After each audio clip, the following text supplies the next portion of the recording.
If you're going to get your license or you need to take a road test this summer at a DMV, make an appointment and have a seat. As you've probably noticed on social media, there are long waits for those trying to get a new driver's license at vehicle testing stations, including the one here in Plymouth.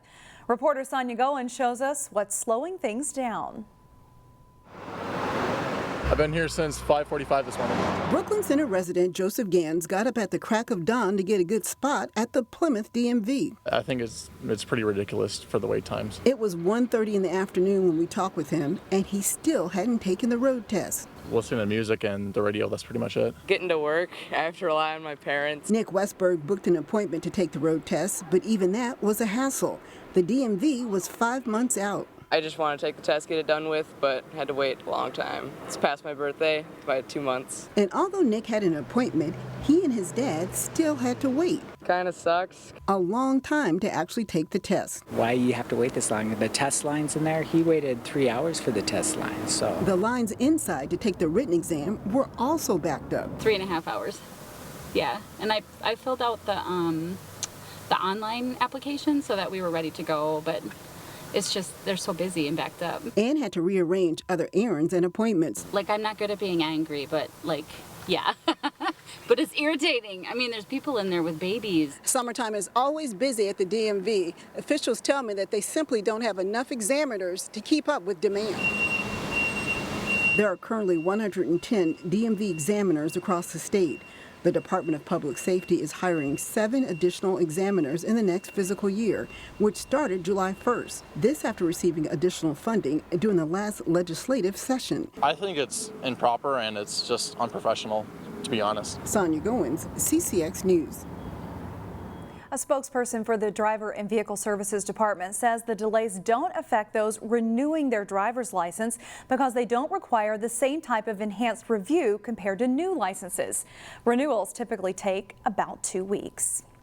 The Federal Aviation Administration has cleared North Memorial Health's helicopter fleet to resume normal flight operations following last week's fatal crash of one of its medical helicopters near Brainerd. However, North Memorial helicopters will remain voluntarily grounded while the air care team continues to mourn the loss of their fallen crew members. Nurse Deb Schott and pilot Tim McDonald died in the crash. A paramedic survived the incident. The City of Plymouth calls its new app for dial-a-ride shuttle service a success. The city launched the app last fall. It's called MicroTransit. It's used to book the smaller Plymouth Metrolink dial-a-ride buses. Plymouth residents can use the shuttle buses to go anywhere in the city and to places like Ridgedale and Wyzetta's Colonial Square. The city says rides are typically available in less than 20 minutes when using the app. So instead of making reservation days in advance, they can be much more flexible, and then they can schedule their rides, they can pay for their rides right on the app, and it gives you that flexibility, plus they can see where the shuttle service is en route, just kind of like Uber does too. About 60% of Plymouth Dial-A-Ride users have used the app, which you can download for free through Google Play or the Apple App Store. Other larger transit systems in the state are paying close attention to Plymouth with the thought of having a similar app. Maple Grove is proposing a fare increase for its dial-a-ride service called My Ride. The base fare would go up from $1.75 to $3, but they would offer a deep discount for riders using a 10-ride punch ticket or the 10-ride token transit mobile fare app. Maple Grove Transit hopes to reduce the use of cash, which officials say increases the risk of mistakes and lack of payment. They also say the increase would put fares more in line with similar dial-a-ride programs. The city of Maple Grove is receiving comments about the proposed fare hike up until August 1st. It's business as usual in New Hope, and now city staff are conducting business out of a new city hall. After closing offices last Thursday and Friday, New Hope staff members are now officially moved into the new city hall and police station. Construction, however, still continues around the new building. There is still a lot of work to be done, especially outside the facility. People who come by will still see a lot of construction, and that'll still be taking place for the next month or so as we finish the parking lot and some of the landscaping around the building. Those who need to visit City Hall or the police station will enter at the police station entrance. There are signs to direct you on where to go. Cooper High School is getting a makeover. We're really driving for a little bit of curb appeal, so yes, it will be very noticeable, but it was also required for security. A $7.7 million construction project began last month. It's expected to be completed in October.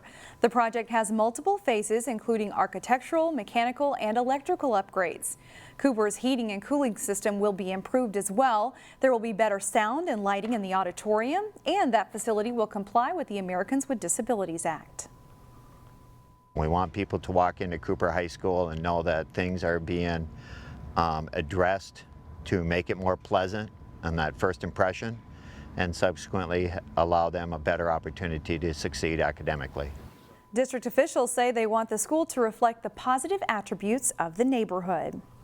Parents who have children involved in extracurricular activities know that costs can be high. And that's why Pilgrim Cleaners is staging its annual Scouting Uniforms for Kids program. Anyone can donate a Scout shirt or pants to one of the 27 Pilgrim locations in the Twin Cities. Pilgrim will clean the uniforms so they look good as new and give them to kids who can't afford to get one. This is one of our 3 programs that we do throughout the year. The whole month of July, we do the scouting program, Scouting for Uniforms. And we have collected over 4,000 uniforms for Scouts in Need since the beginning of our drive. We've been doing this for 13 years. For more information on where and how to donate, visit our website.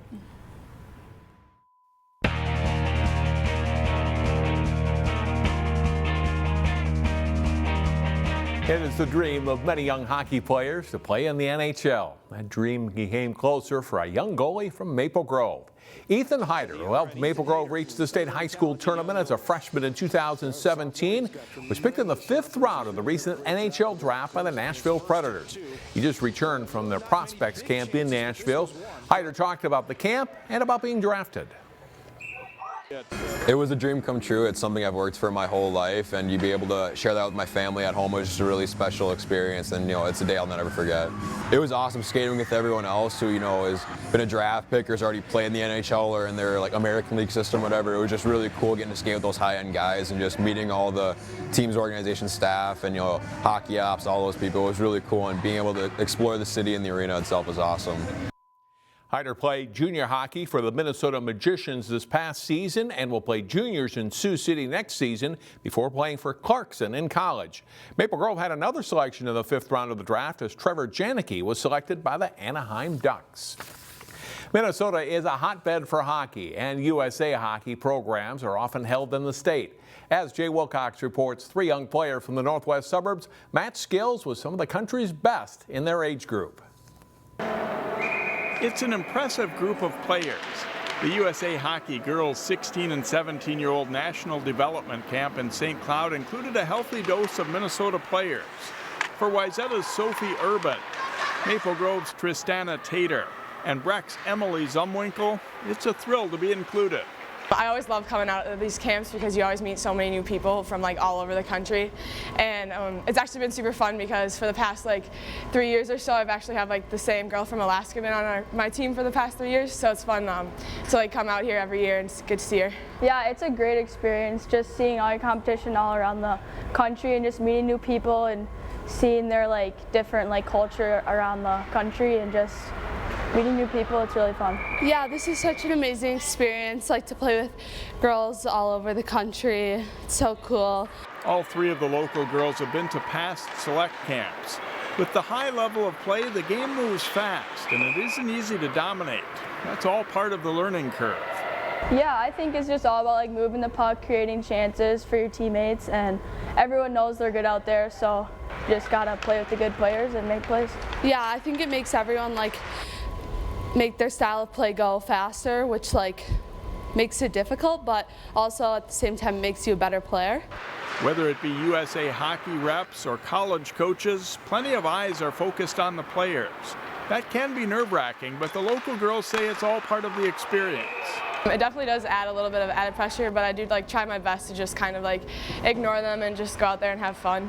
Yeah, I mean, everyone knows they're out there and everyone's watching you, but at the end of the day, you got to play your game and play it to your best potential and put everything out there. They're impressive on the rinks in the northwest suburbs. And Haider, Urban, and Zumwinkle showed they can compete with the best in the USA. Jay Wilcox, CCX Sports. The camp wrapped up Monday. The girls' 15 development camp runs July 12th through the 17th at St. Cloud State. A handful of local players have also been selected for that camp. Shannon, back to you. All right, thanks, John. Local homeowners who plan to get some yard work done this week could very well receive a visit from Uncle Sam. Contract employees associated with the company Plows and Mows are showing up to jobs this week dressed in patriotic attire for the 4th of July. Plows and Mows is an on-demand smartphone app for people in need of outdoor home services. I think it's a sweet little promotion. It gives the customers something fun and entertainment to look at for the 4th of July, getting us into the American mood. It's a pretty good thing. The providers will dress in patriotic outfits through July 6th. And for more on this story and more like it, visit our website, ccxmedia.org.